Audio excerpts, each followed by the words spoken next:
All right, hello and welcome, Marines. Something, speaking like an army because we're in the space army of Halo. We're playing Halo today, guys. Hey, nice to meet you. Wait, no, hold on. We need to do this bit, actually, because that's going to be really funny. Hold on, you can say, rise and shine, greenhorns.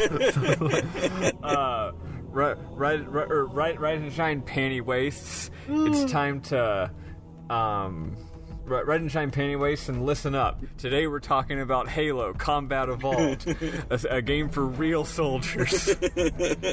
That's pretty good. You should do that or make up your own.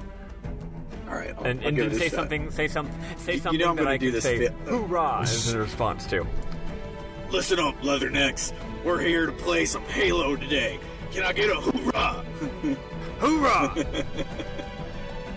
Well, that was neither of those are going in, except both of those are going in before the opening theme song.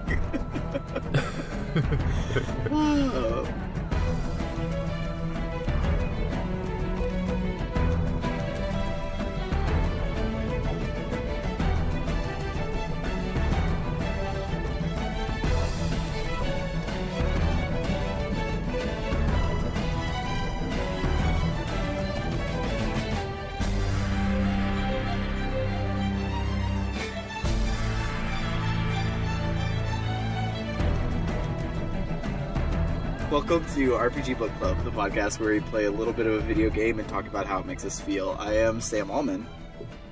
And I'm Maddie. I'm Maddie 136. Yeah, I am the hushed Allman. Isn't it crazy how even things such as the name of the character we're playing are like, you have to read the books? Yeah.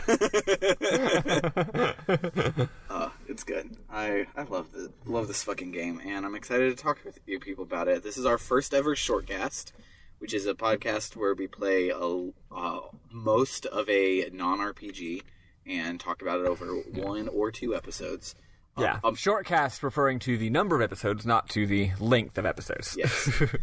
This one may be short because nothing happens in the first half of Halo, but we wanted... But the idea of Shortcast is like, we pick a game. It's the same shit, but it's a game that'll take like 2 episodes instead of like 7. Yeah. Also, we're not restricting ourselves to RPGs. Yeah, because we wanted to play Halo. Yeah, we wanted to play Halo, and I really want to play The Last of Us, so The Last of Us will probably be our second Shortcast. So... Hell yeah, there's a spoiler for a long time from now because we got a long cast in between.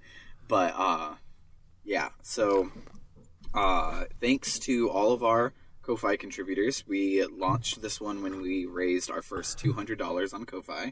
So it's all because of you guys that we get to do this, and it's awesome. Hell yeah, bitch. And, thanks, folks. Yeah, the game is great. So, fun fact. So Eli won't be joining us today. As just like our other episode with Lost Odyssey, he's really going through a rough time right now and needed to take a week off, which is 100% awesome, and we respect that. Yeah. He probably lucked out because this is gonna me and Sam like Halo a lot. Yeah. Let's put it that way. A whole lot. We're gonna be huge nerds about it, and it probably would have driven him insane. So now he can just listen to it and hopefully get less insane and join us next week for the back half. Yeah, for the plot half of the game. Yeah, that's the thing. The front half is like actually great if you're into weird military sci-fi and lore, and 2 of the 3 people on this podcast are into that dumb shit. Whereas the back half, I think Eli will hopefully Eli will find actually interesting and good. Yeah. So Definitely. Well, yeah. So the day that you guys hear this, not today, but the day that you will hear this will be November 9th, also called 11/9, also called the release of Halo 2, which was the first gaming-related holiday, basically, that I ever remember experiencing. Like, after the funny thing is that's not just us. Like, that is a very common experience among many people our age. They're like, that are gamers. Even if they're not as big of Halo fans as me, they're like, oh yeah, Halo fans. That Halo 2, that's November 9th. Yeah. And like, it was one of those things where I was like trying to plot out our winter on when we would record stuff, and I was like, okay, well, for Halo, when could we do it? I'm like, oh shit, we could drop it on 11.9, and I just hadn't even thought of 11.9 since like high school, but here we are. And, I think about it every year. Yeah. 11.9 is Halo 2. September 25th is Halo 3, and I don't remember this one normally, but Halo 1 is November 15th, which is where we'll drop the second episode. Will be the game is going to be 18 years old in a week. Yeah, which is nuts. But, yeah. So when this game came out, GoldenEye was as good as we got in the first-person shooter land, and it's hard to go back to GoldenEye. Like, Halo really changed the entire game, and going to first-person shooters before Halo is almost impossible. I would say that GoldenEye is nigh unplayable today, and that might make you be like, what? Come on. Like, it's just in comparison to Halo. But you know what? I could never play GoldenEye, actually. Yeah. Back when it was the only game on the market, I could never get a handle on the control scheme. Me and my brothers and cousins would play it, and I would just be running around not knowing how to aim up or down, not knowing how to use both of my hands at once. So you could say that so even by the standards of the time, it didn't really work. Halo, people who are ahistorical jerks will say that Halo, the only thing that makes Halo good is that it was the game that figured out how to make FPS games work on a console. That is garbage. Yeah. That is bullshit. It's not like Halo got there first, and if someone else got there first, that game would have been Halo. No, Halo is a great fucking video game by any standard. Yeah. If it was on the PC, it'd be a great game. Yeah. And, hopefully it will be on the PC soon, because Master Chief Collection is supposed to launch by the end of the year, but I haven't heard anything since they did the beta test for Reach. But if that becomes the thing, I will play a lot of Halos. Yeah. But, hell yeah. So yeah, Halo is, to give a little bit of context in case you want it, by an old school PC developer, Bungie. They're actually one of those few developers making games for Mac, which is funny. They made a trio of shooters called Marathon, and these games are like up surprisingly well. They are, and you can get all of them for free off of Bungie's website. Mm-hmm. Bungie's just like, yeah, we released a real game. You can just download them. Oh, and if you have a PC, here's like a Mac like emulation box, or that you can They basically give you everything you need to play their classic games on their website, which is awesome. Yeah. Around the time Halo 3 came out, they did that. Yeah. And what's anyway, just as another aside about Marathon, is I found out when Halo 3 was coming out, they put it up on their website, and the box that they have specifically only runs Marathon in a Mac environment. It's called M1A1. That's great, because named after the tank. But it's good. That's great. Love that shit. But yeah, so Marathon 1, 2, and 3, they're very old school shooters. We're talking like they're Doom. Let's see, what level? Yeah, they're obviously more advanced than Doom, but they're definitely not at the level of they're maybe in the level of Quake, or so. And they have great writing and great, just fantastic stories. Yeah. And honestly, level design in Marathon 1, I don't love. I think it's mediocre, basically. But whatever, the writing is amazing, and that's kind of how they made a name for themselves. Yeah, and it was really cool, because, all of the writing was optional, because no one had writing in their first-person shooters at the time, but, the first time someone found it, they're like, no, this shit's good. Everybody, every time you see a computer, go read the computer. It's great. And it was awesome. Yeah, the plot's really, really good. And then they made Marathon Durandal and Marathon Infinity. And then, anyway, then they made Myth, which is a real-time tactics series. I think there's one or two of them. I have not actually played Myth. I'm sure they're great. I hadn't heard of it, actually. Oh, yeah. I'm sure they're great.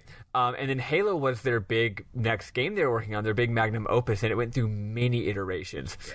Third-person strategy game, third-person shooter with strategy elements, then eventually first-person shooter, and then eventually, instead of being on Mac, it went not just to console, but to a Microsoft console, which is hilarious, and came out. And even though Xbox did not sell a lot of units, it blew everyone's damn mind. And my first impression upon replaying this game is, unlike Halo 2, which, as we discussed off recording, kind of invented the raw, exciting Hollywood blockbuster shooter, this game is still old school nerd shit. Yeah, 100%. And I like it. Not not just from a plot standpoint, but from design standpoint too. Design is like, you want to explore a big environment and be mostly left to your own devices to engage in systems. This is the game. It's that old school style of game. It's not like set pieces like modern shooters, right? Yeah. Halo 2 invented that. Yeah, Halo 1 had a little bit of it, because the level I played just now, because I was playing like moments before we started recording, but it's the first time when they send 2 hunters at you before they give you the rocket launcher to take care of them. Like, there's a couple of set piece type things like that, and then there's the one where they revealed that elites have cloaking. Like, there's those 2 set pieces, but it's not like every level is a set piece like Halo 2 is. Like, yeah, the levels are still largely like more like environments and sort of maze-like, and you work your way through them like more of a classic shooter, and that's really refreshing. Anyway, so that's just the context. That's what Halo is. That's why we love it with our whole goddamn hearts. And let's get started. Yeah. So this music you're about to hear is some of the best video game music, and I don't just say this because I'm a Halo fan. I say this because like, it's great, and everyone agrees. Halo music slaps. Yeah, and it's fucking great. Marty O'Donnell is a real one. I was playing Halo Anniversary, and in the Silent Cartographer they used the Halo theme Mjolnir mix from Halo 2. I was like, this is sacrilege. Halo 1 has no electric instruments. What is this bullshit? Yeah, that's bullshit. But I still rocked out because that song is fucking lit, so I'm not mad. But yeah, we'll listen to some classic Halo songs, and then we will start talking about some troop movements and shit.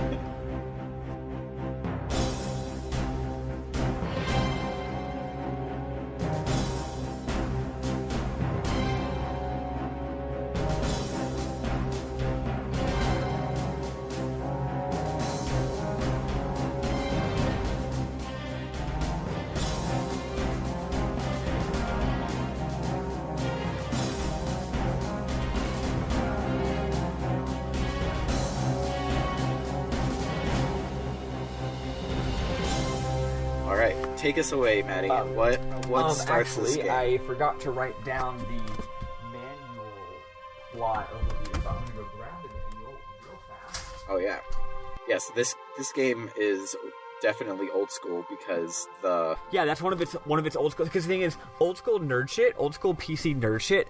They expected that if you bought a video game for consoles were considered like for kids, right? Mm-hmm. But PCs were like for 20 or 30-year-old dudes. Yeah. You know what I mean? Like, they were for parents. Like those classic RPGs like Ultima and stuff, those were like dorky dads were into that shit. So when you buy an old school game on the PC, they're expecting you to be committed from the get-go and to read the whole fucking manual. Exactly. Sorry, I actually grabbed the wrong manual. I grabbed the Lost Odyssey manual. Shit, sorry. It's okay. Speaking of Halo manuals, I think it was for my copy of Halo 3, came with like a leather-bound, it's actually like cardboard-bound, but it's made to look leather-bound, like just field guide that was like written in universe, in character, of everyone jotting notes about all of the fucking aliens and shit. And do you remember Halo 2 Special Editions manual? I don't think so. I don't think I had the Halo 2 Special Edition, which is before game Special Editions really got crazy. So the most expensive edition was just like a steelbook. Uh-huh. It had an entirely different manual than the normal game. Oh, it was in the Covenant language. It was written from the enemy's point of view. Yeah. So the part of the game that's telling you about the different bad guy types is like, these are our soldiers. Uh-huh. And then the part about Master Chief is like, this is the bad guy, the demon. We hate him. Yeah. It was so fucking good. Anyway, so Halo's manual, you open it up. It's a very beautiful, glossy. I mean, Microsoft put a lot of effort into it. They knew they had something special on their hands. Not going to read the whole thing. Mm-hmm. It's like 6 paragraphs. But so the year is 2552. And basically, it's a decent amount in the future. Earth, it's like enough in the future where like Earth is still the center of Earth's of the human civilization, but but they're colonizing all these other worlds, but none of them are like on the level of Earth, not even close. Yeah. The biggest one is Reach. So Reach is a planet that is a pretty big. The rest of them are more like just outposts, you know. So you've got Earth, Reach, and then a bunch of bullshit. One of these days, there's this colony called Harvest a long way away, and all of a sudden they lose contact with it, and they go to find out what happens, and they all get blown up. And turns out this is humans' first contact ever with aliens. They've met, so first contact with aliens is a violent one. There's this group of aliens called the Covenant. It's an association of multiple different alien races brought together under the same religion. So these are a religious race, and they have extreme religious fervor. And I'll just read what it says here. Covenant religious elders declared humanity an affront to the gods, and the Covenant warrior caste, which is the elites, waged a holy war upon humanity with gruesome diligence. So these people aren't after land or oil, they are after extermination, yeah. And we dived a lot deeper into that in Halo 2. Turns out the religion and politics is very cool and interesting. But in this game, it's just the backdrop. Yeah. Which so I was surprised about, because like it becomes such a core part of Halo 2 that going back to Halo 1, I'm like, this is a lot of like troop movements for the first half of the game. You can you can think about it two ways. One way you could think about it is that they legitimately thought about all this stuff after they made Halo 1, but I mean, Bungie is known for their super elaborate stories. I bet they were like, look, we don't know if this game's going to be a hit, but we hope it will be. Here's what's actually going to happen with the plot. Yeah. You know what I mean? This game does stand on its own, though, which is nice. Which is why it's here on Shortcast and not just a normal episode where we play all three games. So anyway, the war goes on for 25 years, and the humans are just getting absolutely annihilated. I'm kind of reading my stuff I know from the books a little bit as well. Like, the Covenant have way better technology. They don't stand a chance. They're just getting their asses kicked. That's it. Then this guy named Cole, this is the part that's important for the manual. This guy named Admiral Cole establishes a thing called the Cole Protocol, which is no vessel may inadvertently lead the Covenant to Earth. When forced to withdraw, ships must avoid Earthbound vectors, even if that means jumping without proper navigational calculations. He says jumping, they do a thing called slip space. It's like hyperspace. Vessels in danger of capture must self-destruct. So the Cole Protocol says, if you're in a fight with the Covenant, you cannot retreat and go to Earth. Because if the Covenant find out where Earth is, they will kill all of us. Yeah. So that's the number one thing. We have to guard the location of Earth with our goddamn lives. And if you can't do that, self-destruct. So anyway, next paragraph. This paragraph is very carefully worded, I noticed.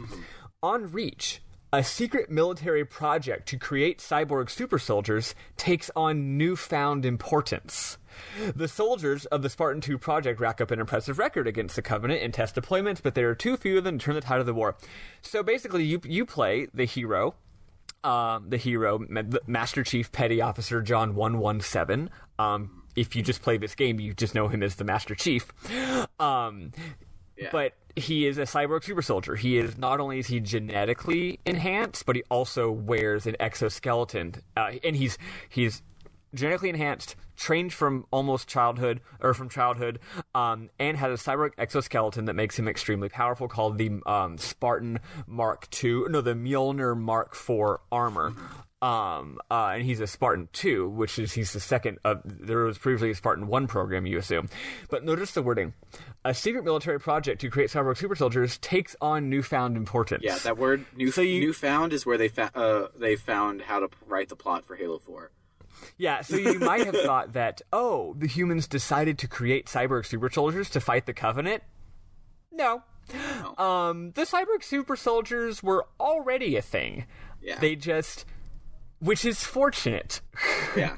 You might wonder, if they were not created to fight the evil Covenant, what were they created for?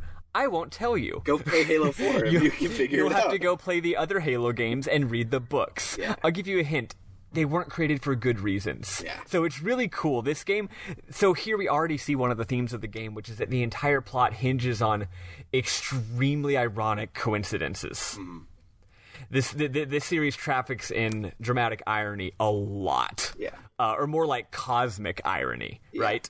So anyway, it's just like, oh, good thing we were already making these super soldiers. Yep. So anyway, so the last like 3 years or so, or maybe like 2 years, they've actually been maybe managing to turn the tide. After 25 years of just like, we're losing. They decide, okay, we're going to get all the Spartans. There's only 52 of them. We're going to hang out at the planet Reach. We're all going to board a Covenant ship, steal it, find out where the Covenant homeworld is, go to the Covenant homeworld is with just our 52 people, and kick their ass. This is their last chance gambit. Again, this is not a back and forth war. This is, they've been losing for 25 years. Humanity is on the verge of extinction. They have their last chance gambit to win the war. But what happens the day before they launch their big mission? The Covenant attacks Reach, kills all of the Spartans. The only one to escape, that's not really true if you read the books. The only one to escape is the Pillar of Autumn, which is a ship, Halcyon-class battleship, with the only last remaining existing Spartan 2. It makes a blind jump, that's not true, because of the Cole Protocol, into deep space, thinking, God, like, they just killed all of us. We gotta leave the Covenant away from Earth. We don't have a plan. We're just escaping. That's it. So that's the intro to the game. Yeah. So the game opens, even though the game opens calmly, it's actually very in media res. Yeah. So as the game opens, and we will be going faster from here on, I promise. But that shit's important. So the game opens on a shot of a planet, and in front of that planet is a large ring. If you've read the name of the game, you might think, maybe that's a Halo. They take their sweet ass time, like, saying, oh, the thing we're on is Halo in this game, as if we didn't read the box and see a floating ring in outer space. And if you ever read sci-fi, you might know that the idea of a ring world is sort of an existing idea. It's a trope in science fiction, the idea of an artificial world that is, instead of the shape of a sphere, the shape of a ring, where the actual planet part is on the inside of the ring. So you're like, oh, that's interesting. It's a ring world. Anyway, we pan to a big ship that looks cool called the Pillar of Autumn. It plays the space chord. We then meet the captain of the ship, and he is wondering, he's basically looking out, and he says, we made a blind jump. How'd they get here first? So apparently, even though they made a blind jump, the Covenant were there first. Cortana explains, look, the Covenant ships were better than us. We tried to escape, but they, like, calculated where we were going, and then beat us to the punch, right? So even though they just tried to escape from the Covenant are already there. We just got out of hyperspace and we're already about to be in battle. He's like, how long till they get here? She's like, I don't know, like 90 seconds. And he's like, okay, evacuate the goddamn ship. And also, let's give our old friend a warm welcome. And she says, I've already begun. That's not her voice. Anyway, so then all the soldiers start preparing for battle. There's a lot of shots of tanks and stuff like that. Also, we see Cortana here at this part, and it's important that she is we guys talk about who Cortana is. Yeah, she is the shipboard AI. She is a blue holographic lady, and the original Halo 1, she is purple, but that is the only time she's been purple. So in my heart of hearts, she is blue. And she is at the shipboard AI, and the next part we learn about her is in a second. But yeah, that's what we learn right now. She's So the captain of this ship, who has just a very military looking gruff guy, is talking with a blue lady who apparently runs the whole ship. And you know, he'll ask her a question, and she'll like pause for a second, and you can tell she's like doing huge calculations in her head. You know what I mean? So anyway, everyone prepare for battle. Also, the voice actress for Cortana is the best one in this whole game. Like, she is one of the best. She is one of the best performances in video game history. Yeah, Cortana is wonderful. Yeah, like her and Master Chief in this game are great, but I think Master Chief is great because he's dry and not that good, but it works for his character. But like, I gotta say, for a game that came out in 2001, this game has stellar voice acting across the board. Yeah, it had none of optional it is like subtitles in 2001, which is ridiculous. None of it is like, none of the voice acting is like good for a video game. Like, no, it's like as good as any like sci-fi channel Yeah. TV show or movie. Like it's good. It's good writing. Yeah. Which again for 2001 is kind of weird. We're used to saying that like that was good for a video game. Yeah. You know what I mean? It just has it's crazy. So anyway, the writing and voice acting is just, and Captain Keyes I find extremely memorable and excellent as well. So anyway, she's super cool and she goes and starts preparing everyone for battle. We get a brief shot of an unnamed character who will later become named Sergeant Johnson, who's everyone's damn favorite. We'll talk about him more later. Right now we just hear him like hoorahing the troops, getting them hyped up. Yep. So then our boy wakes up. Some nerdy-looking engineers are typing on a computer, and the computer says, "Unseal the hushed casket." The reason it says that, instead of just like open the fucking cryo chamber, is because this is a Bungie game. Yep. And Bungie always finds ways to make things sound really portentous. It's weird. It's a weird quirk they have. I love it. Yeah, it's so they unseal. Like, notice the name of the ship isn't like Fireball. It's the Pillar of Autumn. The Pillar of Autumn, which is amazing. We, so anyway, we go to one the shortly that's truth and reconciliation. Like everything is just sounds like Bungie. Yeah. So anyway, they unseal the hushed casket, and our boy wakes up from cryosleep. He was in cryosleep because they were gonna go on a big old journey to the Covenant homeworld, and that didn't happen. So he's probably been in cryosleep for like a week. He wakes up. We don't get a controls tutorial because we're playing on heroic. We then run through the ship. There's lots of there's all these explosions. There's you keep running through all these scenes of our boys in blue. Wait, that's the word we use for cops. Never mind, they're bad. Our green berets. Our soldiers are fighting the aliens. We don't have a gun or anything, so we're just running through it. And then a guy says, "Sir, the captain needs you on the bridge, ASAP. Better follow me." That's the exact line. Yep. I remember all of these lines from memory. So then you get to the bridge, and Keyes says, basically he says, "Dude, we're trying to hold them off, but we're not." Oh, and then you learn the captain's name, because Master Chief shows up and says, "Captain Keyes," which is his first line of dialogue in the game, and one of his last. Yeah, that's going to be a recurring bit for me. So he has his first line of dialogue, "Captain Keyes," and the captain is like, "We're trying to hold them off. We're not succeeding. The battle's going to be over real soon." Right then, a huge plasma blast breaches the shields, and oh, hold on. So right around now, at least, is when Keyes is like, "Okay, well, Cortana, you know the Cole protocol, so they're going to come and kill us, but you can't be here when that happens. So download yourself to this SIM card and shove yourself in Master Chief's cell phone and get the fuck out of here." Oh, well, even though I said it was going to be a bit, I totally forgot to write it down. So anyway, Cortana looks at Halo, and she says something like "Good morning," or "Welcome, glad you're awake," and he goes, "No thanks to your driving," and she goes, "So you did miss me." So that's his second line of dialogue in the entire game, and his. Never mind, we're not quite there yet. So Cortana, being the entire goddamn ship's computer, has the location of Earth in her head. Yeah. And everything else. All their human strategy is all up in there. So Keyes is like, we can't let her get this. So your mission is... So Master Chief's main mission, actually, right now is escape, don't yourself die. Yeah. Because Cortana is inside of you right now, and that's it. Yeah. If you die, shoot yourself in the back of the head first. Yeah, protecting Cortana is your job. So you start to escape, and then you actually start playing through the level. It develops, it's really cool, you learn how to do things like jump, and you learn how to use grenades, stuff like that. Eventually the lights start going on and off more and more stuff starts being on fire. So far we're only fighting grunts and elites, there's no other enemy types yet. Eventually you see you see a big window, and all the lifeboats are getting shot out of their hatches, but then the alien, the Covenant, are blowing up the lifeboats, and we're like, fuck. We gotta get out of here as soon as possible. And that's it. You go through the level. And then you go to the very last lifeboat, and you throw in, and Cortana says, we gotta leave. And then, as you're going down in the lifeboat, you and Cortana and a bunch of other Marines and just a lady who's driving the lifeboat, you're descending towards Halo.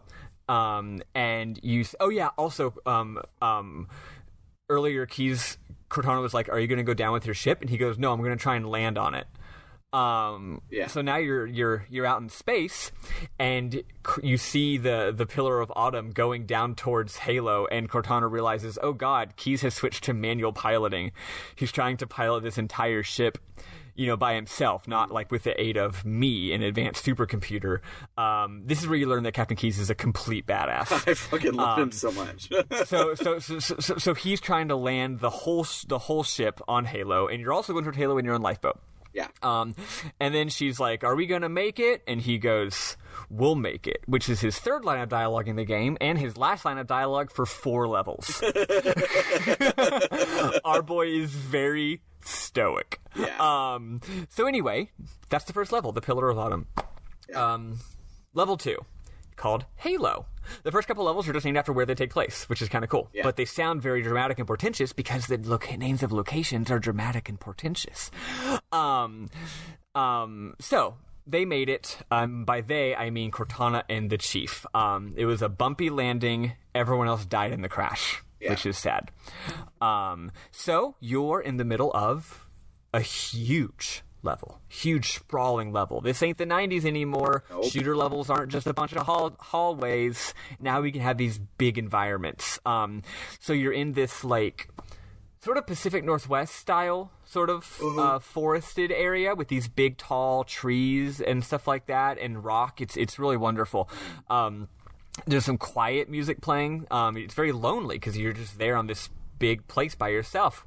Anyway, Cortana's like, fuck, enemy patrols are coming. You got to get into the hills. You're out in the open. So you walk for a ways. You evade enemy flying ships who are trying to shoot at you. You can't shoot at them. I mean, you could, but you don't want to. So you're just like, whatever. So you're just trying to hide behind trees and avoid them. Eventually, you see a large concrete structure, which is our first introduction to the architecture on this place called Halo. You'll become very familiar with it over the course of the game. It's very brutalist. If I wanted to be flip, I could say the only reason that I'm even like a socialist is because I got into brutalism, and I got into brutalism because I played Halo. Everything looks like a parking garage type. Yeah, it's except way fucking cool. Yeah, it's really fucking cool. I love it so much. So there's this huge brutalist structure, and it keeps shooting these weird like beams into the air for no reason that's apparent. We don't know why. Maybe it's holding the whole thing together. And the funny thing is, this is a ring, right? So if you shoot something up, that means you're shooting it to the other side. Yeah, which is funny. Anywho, you find a friendly dropship. They're like, you're here, the Chief is here, the Chief is going to save us. So you defend them for a while, like a couple waves of ships. They're like, enemy dropships are coming, and then you go and you try to flank them, and you defend for a while. Then your friend, Echo 419, aka Foehammer, she's man. Foehammer, right? Oh, she is the dropship lady. Oh, earlier I said dropship, I meant to say escape pod. Yeah. So anyway, the game's resident dropship lady shows up and is like, hey, thanks for saving our buddies. I'm gonna take these buddies and go because we're all trying to rally all the troops. We're all just dispersed over this place. We're trying to get everyone together so we can be an army again. Here's a warthog. So she drops you a fucking cool ass vehicle. The game's famous for this vehicle. It drives in a very goofy manner. And she says, and as she's doing that, you see in the sky another escape pod is landing, and we're like, let's go get it. Let's go to those people who just crash landed and save them. She leaves 2 soldiers with you. So the warthog you drive, and then a soldier mans the back giant Gatling gun, and then also you got a soldier in the passenger seat who can pew pew pew shoot enemies from the side. So then you drive through this big old tunnel, more taste of Halo architecture. You activate a big light bridge. You go through some cool shit. You go to the other side. Now, at this point, the first big important plot thing happens. Cortana starts talking to you in your head and is like, hey, Chief, turns out the Covenant are idiots, and they broadcast their radio chatter unencrypted. So I'm going to be listening into all this. And you're like, cool. Eventually, from her snooping, Cortana finds out that a good number of soldiers made it, a lot more than expected. Like made it off of the Pillar of Autumn. She's like, hey, let's find the captain, rally the troops, do resistance. So next we have to defend 3 different escape pods. We go over to this escape pod. We find them. They say, what's up, Chief? You defend from the Covenant. You go to the next escape pod. They say, hey, it's the Chief. You defend from the Covenant, right? After the second one, Cortana gets more intel. Oh, no. The Covenant found... So the Pillar of Autumn did land safely, but the Covenant found it and captured everyone on board, including the captain. So they've all been captured. Now, this is something cool, actually. I don't think I've ever experienced this. You find the third... landing pod, but there's no one in there. But there's also no dead bodies. So Cortana's like, these people must have landed and then left to go somewhere else. They must have gone somewhere safer. They must have escaped to the nearby cliffs. I think I always just missed this trigger. I think I always just went to the cliffs. You know what I mean? I always just went to the cliffs too. Yeah, that's a funny little optional dialogue there. Anyway, we get more cool architecture. The people who built the Halo, we might find out who that is later. They're really into concrete. They're also really into bottomless pits. Yeah. Every time you go into Covenant structure, it's like, and here's a bottomless pit with no railing. They're also just into not having railing in general. They didn't believe in railings, and further. Although all that they do exclusively use ramps, so they're very accessible. Yeah. Good on them. They're all ADA compliant. Yeah. Except that you got to make sure not to fall off the railing. Yeah. So anyway.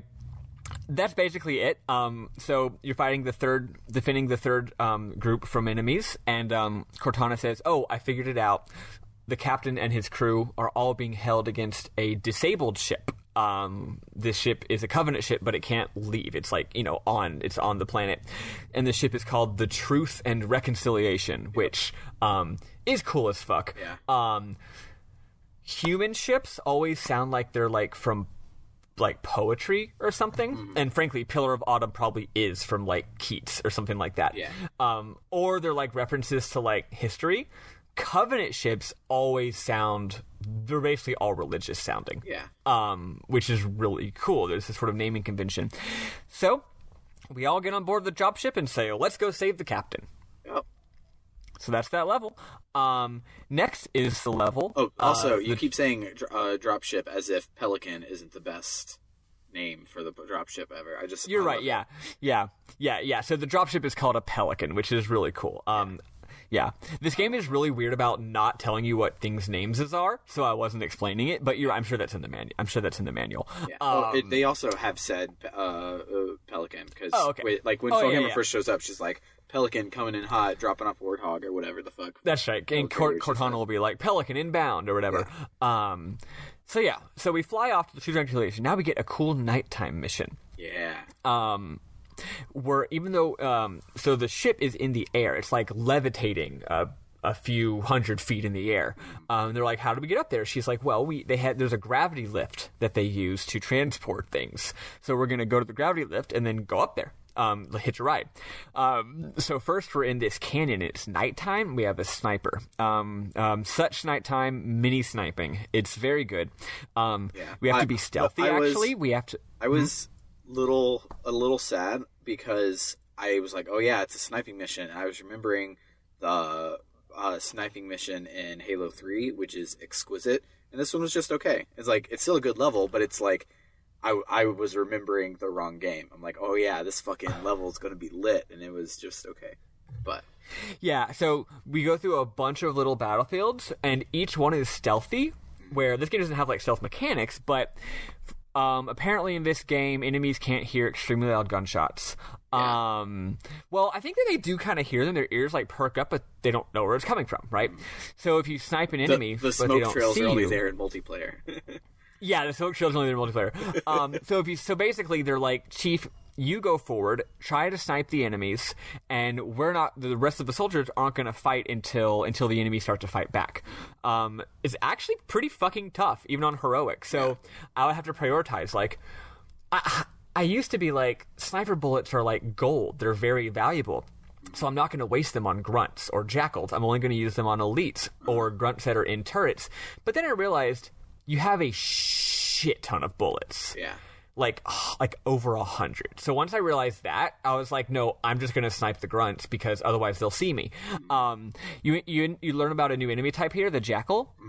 They're very weak, but they have shields in front of them, like Spartans, hilariously. Yeah. And apparently they have super good hearing and vision.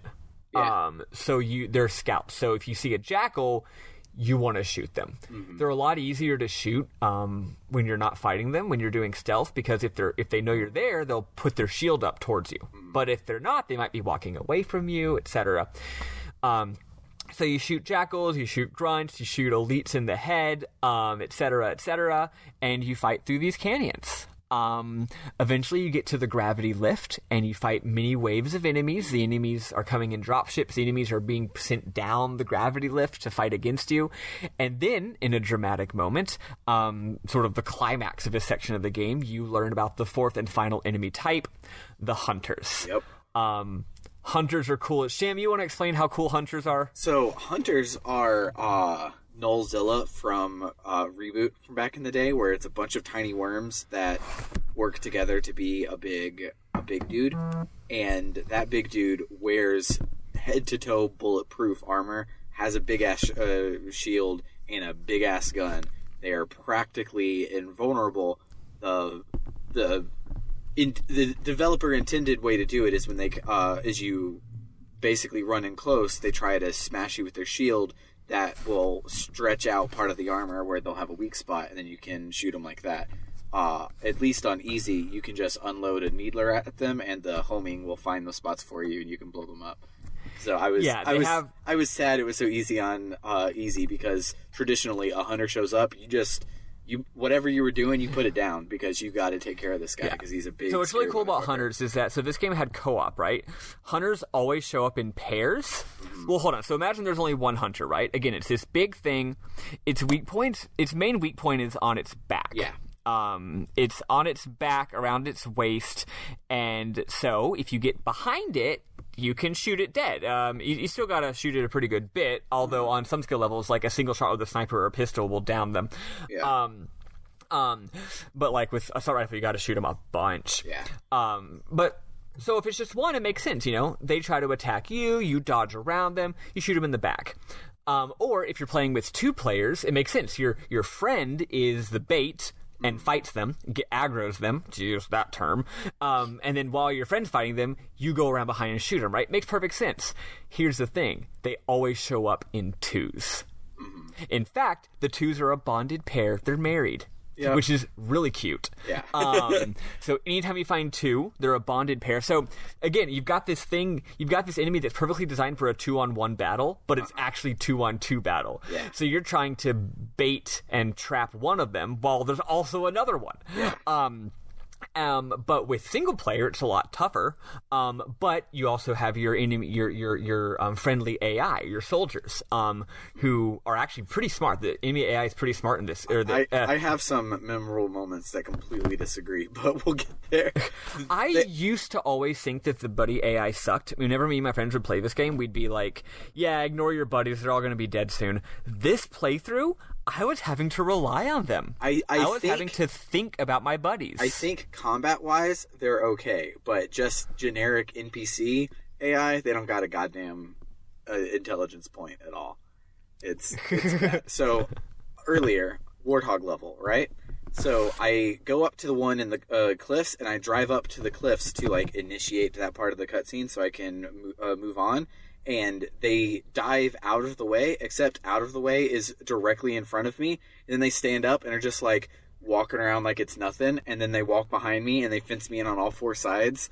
And enough people killed themselves by diving in front of my tires that I got it's basically in Ocarina of Time. If you hit a chicken too many times, the chickens all turn on you. That happens in Halo if you team kill too much. and I got that death because enough people dived under my tires. That could happen sometimes. I mean, it's definitely glitchy and goofy, but when they're acting the way they're supposed to act, they're really smart and really useful. And this is the first time I've ever played this game. I guess I'm smarter than I used to be, where I was like, seeing the value in working with them, seeing the value in keeping them alive, and then when they all died, instead of just being like, well, that's how the game goes, I'm like, fuck, they were useful. I guess maybe I'm smarter than I used to be tactically, but worse at shooters than I used to be. Yes. so I have to be smarter because I'm not as good at shooting. You know what I mean? So anyway, point is, you, one actual player versus two hunters with backup is really, really fun.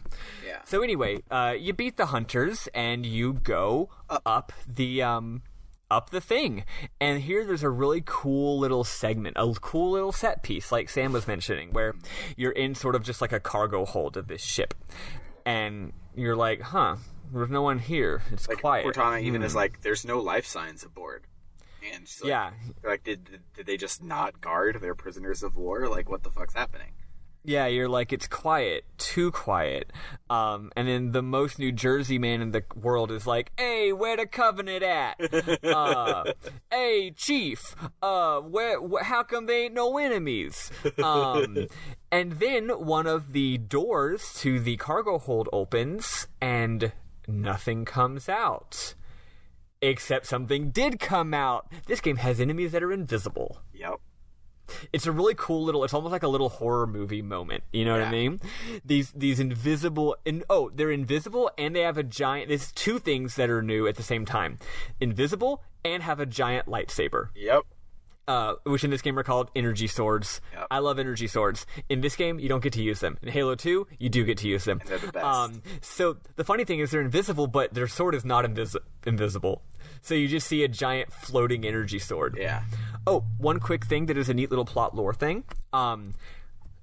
One reason the Covenant are so dangerous is because they have these energy shields. These shields that absorb, like the kind of shield that you would use on a like in Star Trek, but for a person.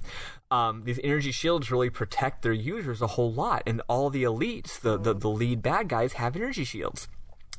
What helped to turn the tide of the war is that they reverse engineered the energy shields, and the Spartans' armor have the same energy shields. So, if you think about it, elite, I think it's implied that a single gold elite and Master Chief are like mirrors of each other. They are a mirror match. Like, one of the most powerful elites versus one Spartan is an equally matched combo, which is why it's cool that you kill hundreds of them. Yeah.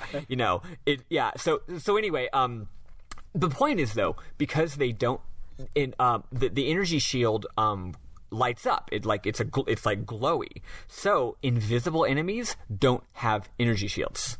Yeah. So they're actually pretty easy to kill. They don't have a lot of health. You tear them down pretty quickly, but they're invisible, and they have a sword that one hit kills you. Yeah. It's neat. It's a neat little thing. The shields aren't invisible. The shields are only visible if you shoot them. So if you shoot in the multiplayer, if you shoot a person that's invisible, they light up because their shield absorbs the bullets, and all of a sudden they're not invisible anymore. But if you shoot an invisible elite, they don't light up because they don't have shields. Yeah. So anyway, that's the thing. It's cool. You do lots of dumb stuff. You have to fight, frankly, too many waves in one of the rooms. Too many waves, too many identical hallways, too many waves that open up hallways that you think is the way to go, but no, they just wanted verisimilitude on where all the enemies came from. Yep. I don't mind the endless hallways. It is a ship. It is a maze. But when you're in that big hangar, there's a lot of waves. Did not need to be that many waves. Anyway, this level goes on for a while. Covenant architecture is everything is fucking. They're such cartoon aliens. Like everything is purple and blob shaped. Yep. They're crates. It's like instead of a crate being a rectangular prism, it's always got beveled edges and shit like that. Yeah. It's really, really funny. It's again, this is the plot of this game is serious hard sci-fi, but the aesthetic is kind of cartoony. Yeah. And that's one reason I've always loved Halo. Bright colors. Again, all the alien shit's purple, which is, the color of aliens. Yes. They all have colored blood, which is a throwback to old games where if your blood was colored, it's like it wasn't blood, so you wouldn't get marked as a adults only rating. Yeah. Which is weird. Yeah. You can shoot people in the head as long as their blood is pink on the other side. Exactly. So anyway, eventually you find the captain. In which case you actually get a little bit of plot, because up until now it's just been like, fuck, let's get the troops together, right? You get Captain Keyes, and he's like, I'm not dead. Thanks for rescuing me, Chief. Hey, I overheard some guards talking. Oh, FYI, I'm not going to explain it. You have to look it up because it's funny, but if you're wondering, there is a reason why all the aliens speak English. It's Sam, do you know? I vaguely remember. Actually, I'll tell you. Basically, while they are preparing to go kill all the humans, they're rallying all their troops, hey, we discovered humans, our religion says they're evil, we gotta go kill all of them. They were like, let's all learn the human languages and primarily practice speaking them and get used to speaking them all the time as an intimidation tactic. Nice. So, well, first of all, so that they can intercept our language, but also it's if they speak English in combat, then they can freak us out. So they all speak English. It's really funny. There's more to it than that, but that's basically it. So they're doing it on purpose. They totally lampshade it. Anyway, so he overhears some people talking. This big ring we're on is called Halo. That's the name of the game. Turns out that Halo is super important to them and their religion. It's not just some random place. He heard that whoever controls Halo controls the fate of the galaxy. Halo is some kind of powerful weapon. Oh no. Turns out the Covenant are looking for the control room, aka the control room of the entire Halo. We gotta get there first. So now our new plot is... It turns out that this Halo is more than just a place. Turns out the whole fate of the galaxy is at stake. We got to get control of Halo before the enemies do. Yes. So you try to escape. Fohammer says she's engaged in a dogfight and can't pick us up. You'll have to find another way to escape. You decide we're going to steal a Covenant ship. Captain Keyes, being, again, a complete badass, says, yeah, I know how to fly this thing. So you steal a Covenant... You steal the same kind of Covenant dropship that you've been fighting off this whole time. And we do that. And that's it. They fly in an opposite direction than I thought that they would. So, earlier, you just see them, swoop in and drop people off. And they're shaped like a Y-wing in Star Wars, but they fly the opposite direction. Their arms face forward, not backwards. And it's weird. Yeah. The forks go forward. It's like a pod racer. Yeah. Yeah. And it's my entire life, I always thought that they flew the other way until I rewatched this cutscene this morning. And I'm like, oh, really? Oh, no, I've always loved that about them. That's so wild. But. So, next level, again, a great name called the Silent Cartographer, which just means the map. Yeah. Also, speaking of good level names, the one we just did where we escaped from the ship is called Shut Up and Get Behind Me, Sir. Yeah. Oh, yeah. So in addition to levels having names, the levels also all have chapters where the screen will be briefly letterboxed and give you a little title, and those all have names that are either funny titles or dramatic, portentous titles. Yeah. Anyway, Silent Cartographer. So even though the end of the last cutscene said we got to go to the control room, we now start doing the next level to learn that it's a filler level. Yep. It's mostly, even though it's most people's favorite level. Yeah. It's not my favorite level, really, even close. I find it middling, but it has a lot of my people most really love memorable moment from Halo 1. When I think of Halo 1, I think of the Hunter fight, and this level's... there we go, yeah. Yeah, but it's a great level, and this level, funny enough, was actually the vertical slice of the game. When they were first showing off the game, they're like, what level has... this is the first level that they finished, because it has, everything. Yeah. It's relatively open-ended. The level takes place on an island, and you can actually do objectives in various orders, which is cool. And it's all about guerrilla combat. Go around this enemy group and then flank them, stuff like that. It is a really great level. It doesn't have the dramatic oomph of what comes later, right? Yeah. Anyway, why are we going here? Because we don't know where the fucking control room is.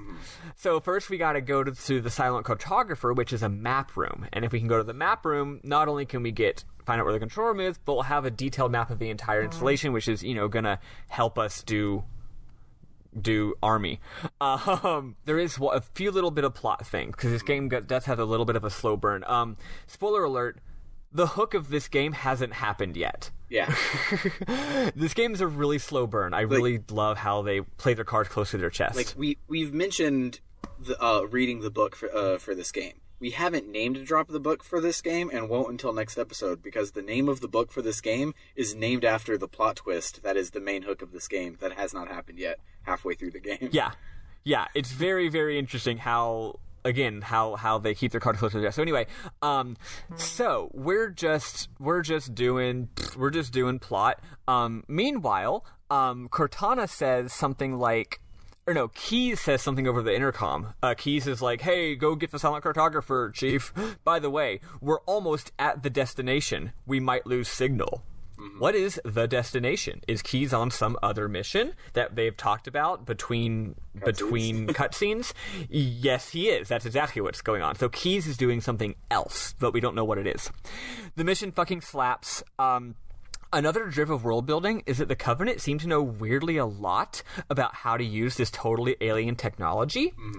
Mm. They managed to lock a door, for example. We want to go to the map room, and Cortana's like, they locked the door. Weird that they know how to lock the door, considering we don't know who built this entire thing, and all of these things are inscrutable runes. Why would they know so much about this? Also, we also get a slight... it's kind of a theme of the first 3 Halo games, where the Covenant definitely want to kill us, but they also kind of weren't expecting us always. And so in this scene, in this level with the silent cartographer, there's so many, like, you walk into rooms where the Covenant is, like, not doing army. They're, like, hanging around doing, like, something on the walls, and you show up and they freak out, and then you do army against them. And yeah, so the Covenant have goals here that are not just killing you. Yeah. Which is neat. You don't know what it is, but it's neat. So there's actually a lot of groundwork being laid in this filler level. So anyway, you also meet Gold Elites for the first time. Wow, they are tough. Yep. So you finally get... So after, again, some side quests, you finally get to the map room, which is the end of I just skipped the whole level. Cortana is like, opens up the map, and she's like... she goes, seems like the control room is in a shrine or temple. That's kind of a weird place for a control room. Lol, Cortana, you sweet baby, you know nothing of the lore of this series. If she'd read the books and had played the games that come after this one, she would know that it makes perfect sense that the control room is in a shrine or temple. Yep. This game has a lot of religion in it. On the way out, lots of invisible elites, lots of cool hunter fights. Foehammer tells us that we've lost contact with Keys. Oh no. Either they're in a weird place with interference, or their equipment malfunctioned. Welp. Yep. Cortana is like, here's the coordinates. We gotta fly our ship underground through a big tunnel. And we're like, cool. That's the end of that level. Next level. Assault on the control room. It starts with us being in a tunnel underground, even though we're a plane. We show up, and a grunt looks the plane dead in the eye and is like, I didn't expect to see a plane underground. And then we jump out and we shoot the grunt. Yep. We fight through a little room. It's still all indoors. And then, all of a sudden, whoa, we're on this huge bridge. It's a cool sci-fi bridge in a giant canyon down below. It's snow. We're in a snow level. I love snow levels. It's way below. We can, even though Sam told me it's fake, we can see the level we're going to later down below us. It's huge. Then a plane crashes down below. Oh, one of our planes. Oh, shit. There's our guys. They crashed down there. Let's go down there. Then you have a battle on the big bridge. Sam, if you wanted to do a joke, you could play a song, but it's actually Battle of the Big Bridge from Final Fantasy V. Yes. I was just thinking about Battle of the Big Bridge from Final Fantasy V. Yeah, that's why I wrote that. So then this level, I'm going to skip past it because we're running out of time, but there's actually a lot of cool, again, like military style, like plot, excitement, movement that doesn't really matter in the overall plot, but it's very exciting. You end up going down to the ground. You get to a huge snowy battlefield. Basically, everything that hasn't been revealed so far in the game is now revealed. You get the rocket launcher for the first time. You fight ghosts for the first time, which are an enemy ship that you can drive. You fight wraiths, which are an enemy tank that you can't drive. Yet. Yeah, not in this game. Yeah. So when you get on Truth and Reconciliation, there's like the place you land has a bunch of wraiths in it. I'm like, this would be easy as shit if I could just get in this fucking tank and blow everybody to sky high. So you learn all this stuff. You learn that you can drive a warthog, which means that you cannot do any weapons, but your buddies in the back and in the side can shoot, which means it's pretty good. Or you can drive a ghost, where you can drive and shoot, but you don't have any backup. There's pros and cons to both. Yeah. Anyway, you get to the next area, and a tank. Yeah. So now you get to kick ass in a tank. The tank in this game is so OP that they had to nerf it for future games. Yeah. You have a crazy powerful Gatling gun that you can fire constantly, and then also a giant-ass cannon that is on a recharge. This game does not have vehicle damage. Well, sort of. You have your own health. If the enemies can still shoot you and you die, but and then your tank also blows up, but like the tank itself doesn't have like damage, so it can take as much damage as you want. The tank's name is Scorpion, but if you are our age, the tank's name is Sheila. Yes. So, God, I love this level. The tank goes into a huge artificial tunnel. There's underground battles, even, then you go back up. There's more tank fun. Then you go down a big spiral. There's more buddies. Oh no, a conspicuously placed pillar. R.I.P. tank. The game literally has an ice tunnel, and in the middle of the ice tunnel is a big concrete pillar that's just there so that you can't take your tank through the ice tunnel. Yep. If you try. There was one earlier, the same thing with Warthog on the Silent Cartographer. It was we need to go to the interior of this island to continue, and there's just like a rock right there, and you're just like, well, damn it. Yep. Now, if you try hard and believe in yourself, you can definitely get past these obstructions and get your tank or warthog through, but I didn't feel like it. I was like, whatever, game. Yeah. Then there's more big snow battles. Then you see 2 bridges up ahead. So then you go into the cliff again. You go elevator. You do room, elevator up, bridge, room, bridge, room, elevator down, room. All of these rooms are like circular little they're all the same size, but they all have slightly different layouts, and they're all just these circular little battlefields, and they're all super exciting. They're all differently laid out. They all have different enemies. A lot of them, the enemies are asleep, which is hilarious. This is also where the game's #1 big strategy appears, which is that you can just run past the enemies. A big part of this game is realizing, wait, I don't have to kill all the enemies. Yeah. Sometimes running past them is actually harder because there's so many that they shoot you in the back and you die, right? But part of the game's strategy is knowing when it might actually be a better strategy to just run past them. The other part that is Halo to me. So Silent Cartographer with the 2-on-1 hunter fight, and then this level. There's a part where you come up from out of ground, and there was like an escape pod or something there, and there's some Marines, and they're like, thank God you're here. We're hold down like a motherfuck, and then there's this just huge ice canyon with like 1,000 Covenant on it, and you just gotta do it. And to me, that is Halo. Yeah. It's just like, here's a huge battlefield. It's already going, and there's so many options. You can... so the enemies, the ghost vehicles will be driven by either grunts or elites. And here's the thing: this game doesn't have vehicle jacking yet. So if you want to blow, they're very dangerous. So you have a rocket launcher though. So what you can do is you can blow up the vehicles. But if you blow up the vehicles, then you can't use them. Another thing you can do is you can try to snipe the vehicles, but that's very difficult. They move fast. But if you're good, you can snipe the guy driving it and then take it. But if you're real smart, you can shoot a rocket launcher or grenade close enough to kill the driver, but not close enough to blow it up. Yep. And that's generally what you're going to want to try to do. You kind of get a feel for it. It's just, or you can just ignore it and just say, whatever, I'm going to drive a warthog. There's so many options. It's beautiful. Anyway, you finally enter the final big canyon. You're on a bridge, and you see a giant brutalist, ziggurat. And Cortana says, that must be the control room. subtle. It's not subtle at all. Then, when you're on this bridge, you immediately see a Banshee. That's a Covenant flying craft at the end of the bridge. And the game triggers a scripted scene where as soon as you enter the bridge, after a second, an elite jumps into the flying craft and starts flying it. If you're real fast, you can shoot that elite, and then you can get the flying craft. Yep. The game doesn't intentionally give you a flying craft until level 8. Yeah. But we out here doing it on level 5 because I went fast. So then I skipped a decent bit of the level. I actually forget how much more level there is here. I think you have to fight through a bunch more rooms, go down to the bottom of the canyon, rally troops, fight your way through the canyon, go to the control room, climb up many levels of ziggurat. Anyway, I skipped all that. I fly directly into the fucking control room's door and end the level. Hell yeah. So anyway, final cutscene. Chief puts Cortana in the mainframe, and she turns into a giant hologram girl, and she's like, yes, awesome, I'm absorbing all the information, I'm learning so much.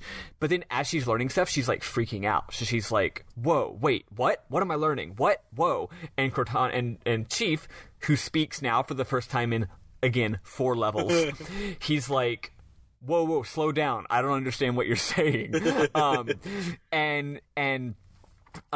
She realizes that he's like, Halo's a weapon. How do we use it? And she's like, you rube. Halo's not a weapon. It's something way more important than just something as silly as a weapon. And he's like, I still don't understand what you're saying. You need to use your words. And then she again double takes again, and she goes, oh my god, the mission that the captain was on, you need to go get him right now. And he's like, what? And she goes, there's no time. Get the fuck out of here. In a really awesome way, Master Chief just does it like he doesn't question. He just turns and just books it. Yeah, one reason there's a little dialogue in this game is that if someone tells Chief to do something, he doesn't even say, Roger, he just does it. Yeah. What's cool is that even though he's way more powerful than anybody, his rank is below that of Captain Keyes. He's a military man. He respects the chain of command, so he just does what he's told. But he's such a hero regardless. He's awesome. Anyway, yeah, so he just fucking runs out the door. So to give a little bit more context, basically, to remind you, at this point you do find out that apparently the private mission that the captain was on, he had taken some Marines to go to a weapons cache. Basically, they're like, somewhere on this ring is a big, like a big warehouse with a bunch of alien guns in it. That sounds like it's good. We should go get that. Turns out whatever it was not a weapons cache, and you gotta go fucking stop whatever they're about to do. Yep. And so that's it. We'll find out. We'll find out what that is next week. It's the main plot of the game. Yeah, we were going to do one more level where we learn what that is and we see what the end on like a cliffhanger. But we decided that this is a real good cliffhanger too, because it's just like because the first arc of the game is rally the troops, get to the control room. Now we've done that, and it's like, oh no, something terrible has happened, but Cortana doesn't even have time to tell us what it is. Also, I just want to bring up, in case it's not being clear, Cortana stayed in the control room. Yeah. So the first half of the game is all you and your buddy Cortana. The rest of the next bit of the game is you are alone. Yeah. Which gives the game a different flavor. It's very interesting. It's used to great effect in the next level. Yeah. Cortana knows what's going on. You don't. And you're going to go to a place that we already said we don't have reception. And we're going to go have some spooky times next week. Yeah. All right. So let's listen to some more kick-ass Marty O'Donnell music and we'll talk about our memorable moments.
All right. So, I had a couple like plot memorable moments. We basically hit them all because there wasn't a lot of plot to talk about.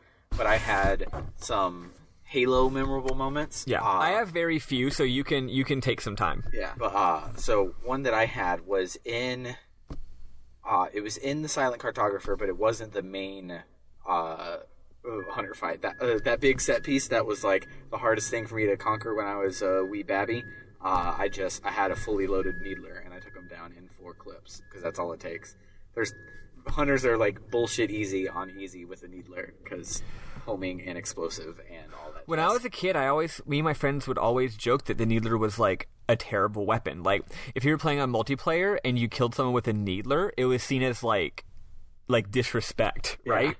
But I think I was just stupid and didn't know how to use it. Yeah. The Needler is a fine weapon. Now, it is still stronger in the later games, but weird. It's a great weapon. Yeah, it for some stupid reason was on the dual wield list for Halo 2, and 2 Needlers is beyond overpowered.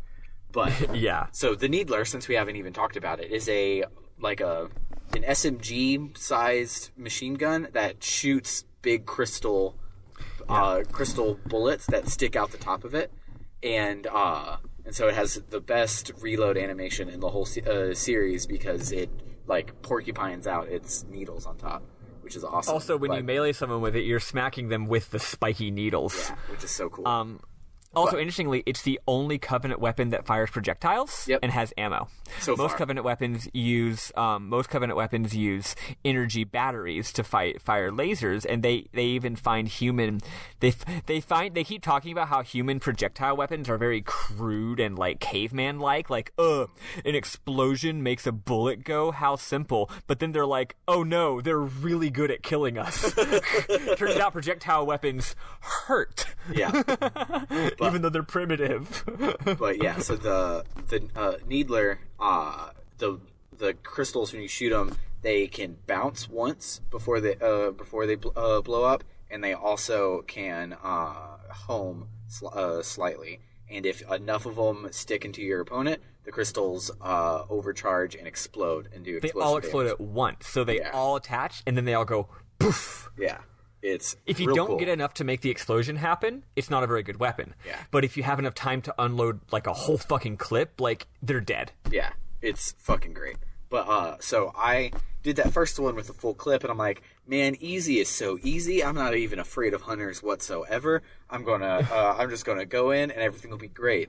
But I used 4 clips on those hunters, so I get down inside, and there's the room where it's like a Y-shaped room, and they come from opposite ends to flank you, and there's boxes everywhere. I ran past those bitches. Yeah, I tried, but I couldn't get past them. I mean, I probably could have distracted them and got around them, but like this thing that happened is synonymous with playing Halo to me. So I go in there, my pistol is out of ammo completely. I have 3 Needler shots and and all 8 grenades.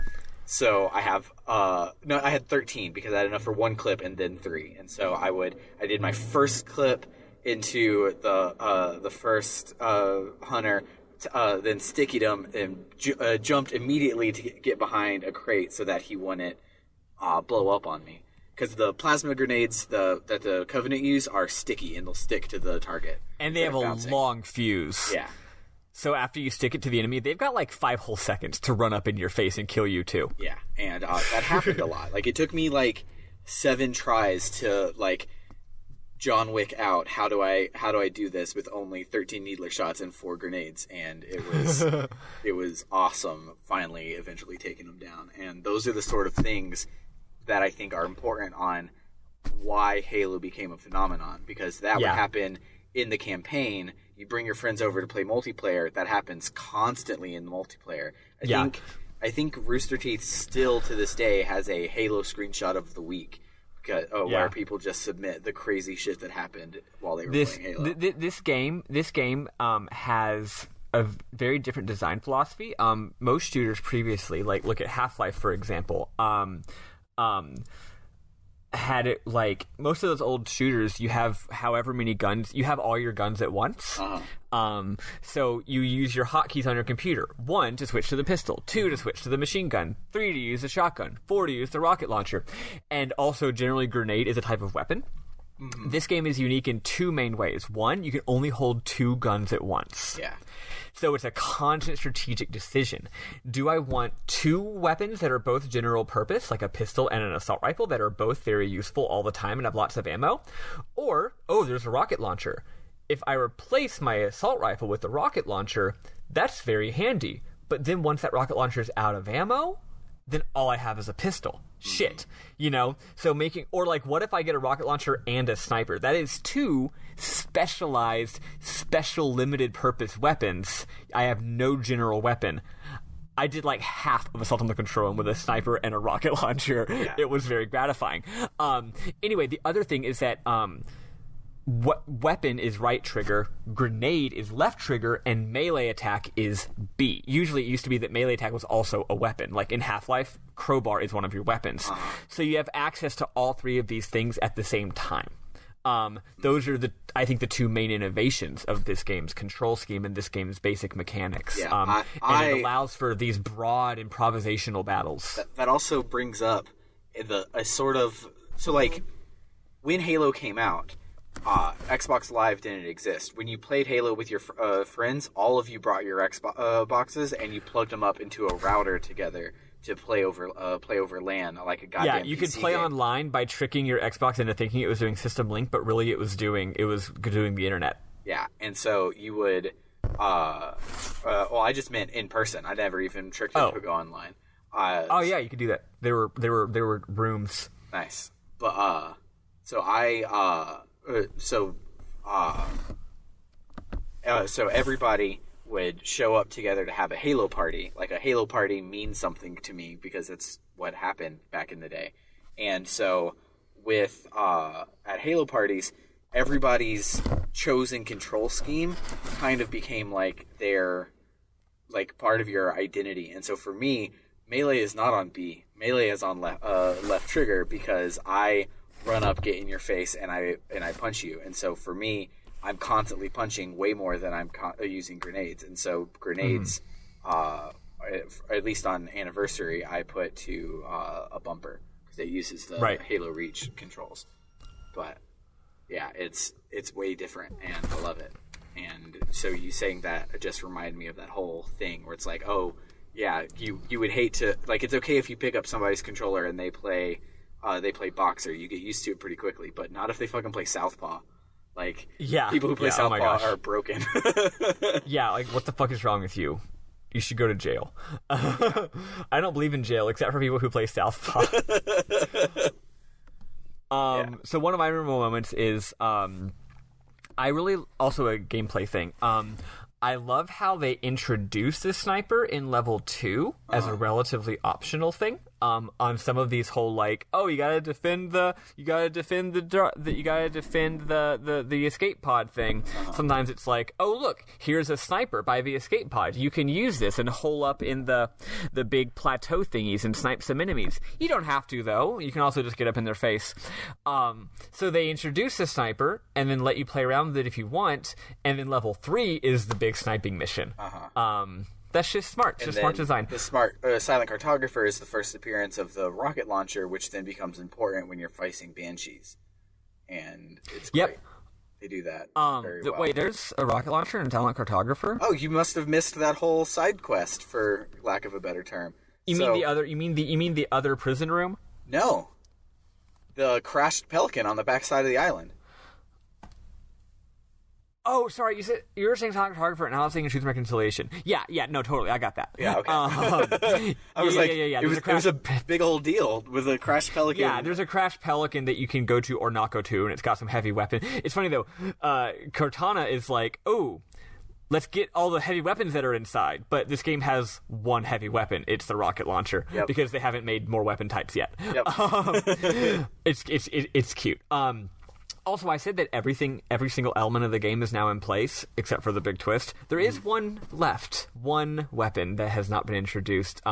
If you play lots of shooters, you definitely know the main staple shooter weapon that hasn't shown up yet. It'll show up next week. It's the best weapon in the game. Another thing I love is, my other memorable moment is this guy named Sergeant Johnson. So Sergeant Johnson is an unnamed Marine. He's just one of the Marines that shows up whenever you're fighting with NPC Marines, which means he can die constantly, but he also keeps being alive. It's kind of funny. Yep. But he also, and he in the next game, he's introduced as a named character, and it's like he's one of the main characters, and he and Chief are like buds, or it's like a buddy movie kind of thing, which is funny. But he does have a few lines of dialogue that aren't just NPC dialogue, because he's in the opening cutscene of the game. So in the opening cutscene, when all the different soldiers are getting ready for the to fight the Covenant, who are about to board the ship, Sergeant Johnson rallies the troops, right? And what's cool is that every difficulty level, he has a different little speech, which is really cute. Oh, that's really cool. Yeah. So on Heroic, he says, where is it? Here it is. He goes, "Men, here's where we show these split-chin, squid-head sons of bitches that they could not have picked a worse enemy than the human race. We are going to blow the hell out of those dumb bugs until we don't have anything left to shoot them with. And then we're going to strangle them with their own living guts. Am I right, Marines?" And on Easy, which what you were playing, it's a lot simpler. He just says, "Men, keep your eyes downrange, fingers on the triggers, and we all come home in one piece. Am I right, Marines?" That's awesome, though. Am I right, Marie? I never even noticed, because we usually played on normal or heroic. Hell, I'll read all of them. So on normal, he says, "Once again, it is our job to finish what the Flyboys started. We are leaving this ship's platoon and engaging the Covenant on solid ground. When we meet the enemy, we will rip their skulls from their spines and toss them away, laughing. Am I right, Marines?" What happened is he says, "Am I right, Marines?" And they say, yes, sir. And he goes, damn right I am. And then on Legendary, he says, "Men, we led those dumb bugs out to the middle of nowhere to keep them from getting their filthy claws on Earth. But we stumbled onto something they're so hot for, they're scrambling over each other to get it. Well, I don't care if it's God's own anti-son-of-a-bitch machine or a giant hula hoop. We're not going to let them have it. What we will let them have is a belly full of lead and a pool of their own blood to drown in." Am I right, Marie? That's amazing. Yeah, he's real good. That one also gives you lore, in case you didn't read the manual, but who would play on Legendary if they haven't read the manual? Yeah, it actually gives you lore. It's like, oh, the Covenant are really excited about this thing, and also we made a jump so they couldn't follow us to Earth. That was from the manual, not from the game as well. Yeah, that's true. That is very cute. Yeah, at the end if you beat the game on Legendary, there's a special little bonus ending scene involving Sergeant Johnson where, again, he dies. But then in the next game, it's like, actually, he didn't. Yep. Who cares? This series is pretty loose on its lore consistency, which is kind of awesome, actually. I think it's a good thing and not a bad thing. I love it. It's like very pre-Marvel, pre-MCU, you know what I mean? Yeah.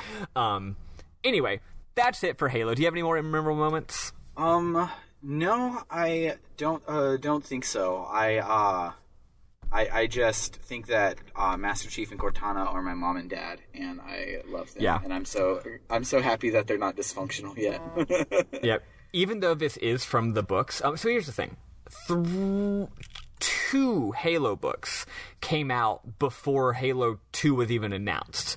And then a third one came out that links Halo 1 and 2. So if you're a big Halo fan, even if the sequels haven't come out, you do go read the books. So to share a little bit of plot from The Fall of Reach, which is a book that is a prequel, it ends with The Fall of Reach. I won't explain too much, but Cortana, for reasons that I will maybe explain next time, is kind of Master Chief's mom.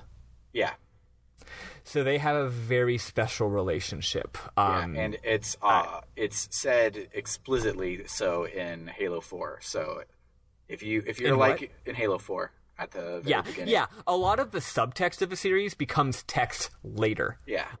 Which is neat. It's like, yeah, this is a really important emotional thread the game itself is not going to mention it until the 4th game because the hero's very stoic and they're all just focusing on fighting the enemies. They're not talking about their emotions, but they do have them. And it's really cool. Yeah. So yeah, Cortana is Halo's mom. But yeah, that's about all the time I've got. I got to get back to playing Digimon Stories Cyber Sleuth Hacker's Memory on my PlayStation Vita video game console. Hell yeah, I gotta go have coffee with somebody. Yeah, but yeah, if you like these bonus episodes, I hope you do because there's a shitload of them this time of year. But if you like these bonus episodes and want more of them, you can hit us up on our Ko-Fi at www.kofi.com/rpgbookclub. Or if you can't remember that, there's links at our website, which is www.rpgbook.club. Has links to our socials and our Ko-Fi and our YouTube and articles to that. I'm probably going to make one soon. I really need to, but yeah. Also, if you are not experiencing this content evergreen and you are here in November of 2019, you should go and vote on our next game, either Danganronpa also, or... go vote for Bernie Sanders in the election, please. Today. The election is today, literally today. Yeah, it's the today recording, not the today... the today that they can actually vote on. So, sorry, If you haven't guys. voted yet, for the love of God, people of the future, vote. Yes. But, yeah, so, for RPG Book Club, I have been Sam Alman. And I've been Maddie Webbin. Finish the fight. Hoorah!